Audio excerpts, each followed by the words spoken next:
Hello to all, I am Anushri Dubey. So, from today onwards, we will study the topics from the Target High book one by one. So, this is the 8th edition book which is designed to help prepare for many competitive exams like CHO, NORCET, and various competitive exams. The best thing of that book is about that it has been written by several authors by working together. It is divided into various subjects. It is divided into the various subjects. So we will discuss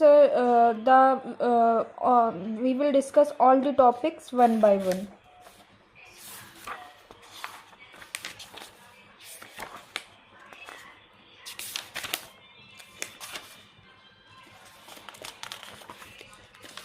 In this book, various MCQs and about 180 previous year question paper has been given.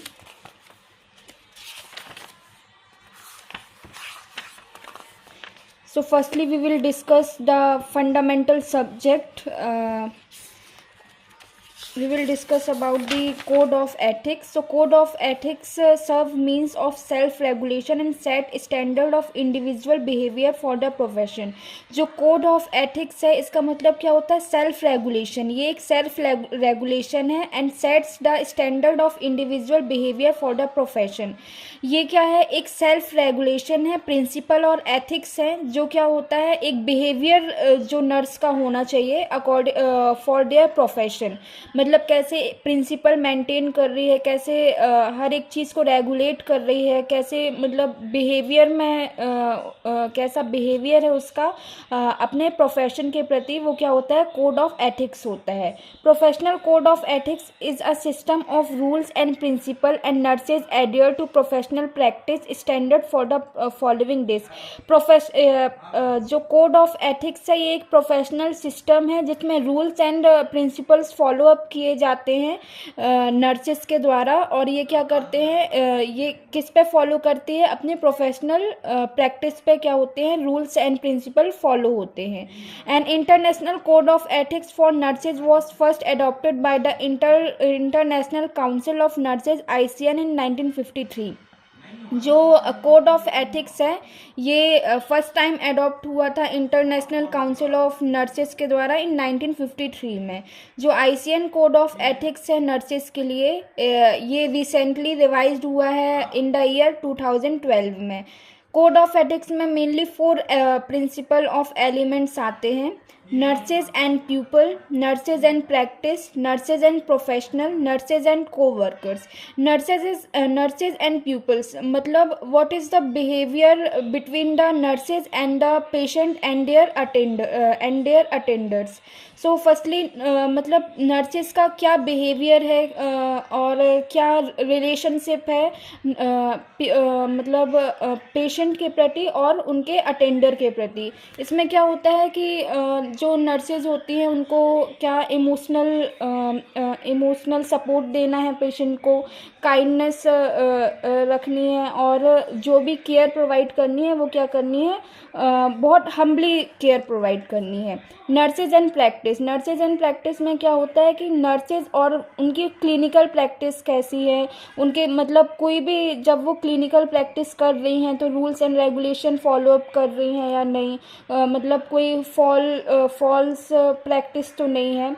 तो ये सब क्या करना पड़ता है? Follow करना पड़ता है. नर्सेज एंड देयर प्रोफेशन में क्या होता है कि नर्सेज और प्रोफेशन रिलेशन कैसा है, मतलब नर्सेज सेल्फ रेगुलेशन और बिहेवियर कैसा है उनके प्रोफेशनल में, ये सब रहता है. और नर्सेज एंड कोवर्कर्स मतलब जो नर्सेज हैं और जो कलीग्स हैं, मतलब जो साथ में वर्क करते हैं, दोनों के बीच में रिलेशन कैसा है, दोनों में कम्युनिकेशन कैसा है. तो ये सब डिपेंड करता है किसके ऊपर? नर्स के ऊपर. The fundamental responsibility of the nurses in 4 areas namely जो फंडामेंटल रिस्पॉन्सिबिलिटीज़ है नर्सेस की वो 4 एरियाज़ में डिवाइड किया गया है। To promote health, to prevent illness, to restore health and to elevate suffering.